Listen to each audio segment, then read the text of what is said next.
കൊച്ചി തമ്മനത്ത് കുടിവെള്ള pipe പൊട്ടിയിരിക്കുകയാണ്. Thammanam pump ഹൗസിൽ നിന്ന് നഗരത്തിലേക്ക് കുടിവെള്ളം എത്തിക്കുന്ന 1 മീറ്റർ വ്യാസമുള്ള പ്രധാന പൈപ്പാണ് പൊട്ടിയിരിക്കുന്നത്.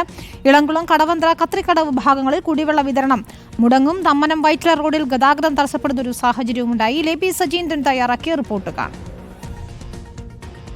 കൊച്ചി നഗരത്തിലെ പ്രധാന കുടിവെള്ള പൈപ്പുകളിലൊന്നാണ് പൊട്ടിയിരിക്കുന്നത്. ഇന്ന് പുലർച്ചെ 4:30 തമ്മനം ജംഗ്ഷനിലുള്ള കുടിവെള്ള പൈപ്പ് പൊട്ടിയിരിക്കുകയാണ്. ഈ പൈപ്പിലൂടെയാണ് കൊച്ചി നഗരത്തിലെ ഇളംകുളം, കത്രിക്കടവ്, കടവന്ത്ര ഭാഗങ്ങളിലേക്കൊക്കെയുള്ള കുടിവെള്ള വിതരണം സാധ്യമാകുന്നത്.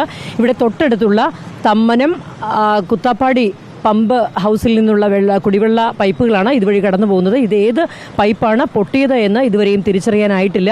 അതിനുള്ള ശ്രമമാണ് നടത്തിവരുന്നത്. ഇതിന് അപ്പോൾ തന്നെ വാട്ടർ അതോറിറ്റി അധികൃതരൊക്കെ എത്തിയില്ലേ? എത്തി. രാവിലെ 4:30 മണിക്ക് പൊട്ടിയതിന് ശേഷം അവരൊരു 7 മണിക്കുള്ളിൽ എത്തിയിട്ട് വർക്ക് ആരംഭിച്ചു. കോൺട്രാക്ടർ ജോഷിയുടെ നേതൃത്വത്തിൽ വർക്ക് ആരംഭിച്ചു. ഉദ്യോഗസ്ഥന്മാരെല്ലാം എത്തിയിട്ടുണ്ടായി. ഇത് സാധാരണ പൊട്ടുന്ന പൈപ്പല്ല, ആദ്യമായാണ് ഈ പൈപ്പ് പൊട്ടുന്നത്.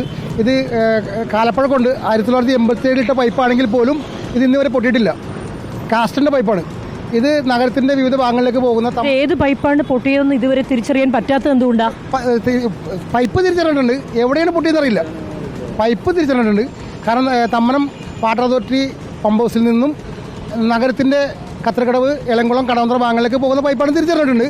അത് എവിടെയാണ് പൊട്ടിയെന്ന് കണ്ടുപിടിച്ചിട്ടില്ല. ഗതാഗതം പല ഏരിയയിൽ നിന്ന് തിരിച്ചുവിട്ടിരിക്കുകയാണ്. അതാണ് ഇത്രയും ബ്ലോക്ക് കുറവ് തന്നെ. ഈ പൈപ്പ് ശരിക്കും പറഞ്ഞാൽ ഇപ്പോൾ ഈ പൊട്ടിയേക്കണ കുഴി എടുത്തേക്കണ ഭാഗം വരെ കടയുണ്ടായിരുന്നതാണ്. അതിൻ്റെ അപ്പുറത്താണ് റോഡ്. ഇതെന്താ വാട്ടർ അതോറിറ്റിക്ക് ഇതിനെപ്പറ്റിയുള്ള രേഖകളൊന്നുമില്ല. സത്യത്തിൽ എത്ര വർഷങ്ങളായിട്ട് ഇത് ആളുകൾ അനുഭവിച്ചിട്ടാണ് ഈ പൈപ്പൊക്കെ ഇട്ടതെന്നറിയോ. എന്നിട്ട് ഇത് ട്രേസ് ചെയ്യാൻ വാട്ടർ അതോറിറ്റി കഴിയാതെയാണ് ഇത് കുഴിച്ചിരിക്കുന്നത്. അത് ശരിക്കും ശരിയല്ല. ശരിക്കും ഒരു ഐഡിയ പോലും ചിന്തിക്കാൻ പ്ലാൻ പോലും ഇപ്പോൾ നിലവിലില്ലാന്ന സാഹചര്യത്തിലാണ്. പിന്നെ ഗതാഗതം ഇപ്പോൾ ബ്ലോക്ക് ചെയ്യുമെന്നാണ് പറയുന്നത്. ഈ കൊച്ചി നഗരത്തിലെ കുടിവെള്ള വിതരണ പൈപ്പുകൾ പൊട്ടുമ്പോൾ കൊച്ചി നഗരത്തിലേക്കുള്ള പ്രധാന ഭാഗങ്ങളിലേക്കുള്ള കുടിവെള്ള വിതരണം നിലയ്ക്കാറാണ് പതിവ്. ഇന്ന് ഇതുവരെ പമ്പിംഗ് നിർത്തിയിട്ടില്ല. അതുകൊണ്ടാണ് കുടിവെള്ള വിതരണം നിലയ്ക്കാതിരിക്കുന്നത്. പമ്പ് ഏത് പൈപ്പാണ് പൊട്ടിയത് എന്നറിയാനാണ് കുടിവെള്ള വിതരണം പമ്പിംഗ് നിർത്താതെ അതിനുള്ള ശ്രമം നടത്തിക്കൊണ്ടിരിക്കുന്നത്. ഇവിടെ ഈ തമ്മനം ജംഗ്ഷനിൽ ഈ ഭാഗത്തുള്ള കടകളിലേക്കൊക്കെ ഇപ്പോൾ വെള്ളം കയറിക്കൊണ്ടിരിക്കുകയാണ്. ഈ വെള്ളം പമ്പ് ചെയ്ത് പുറത്തേക്ക് കളയുന്നു. ഒപ്പം തന്നെ മണ്ണും മാറ്റിക്കൊണ്ടിരിക്കുകയാണ്.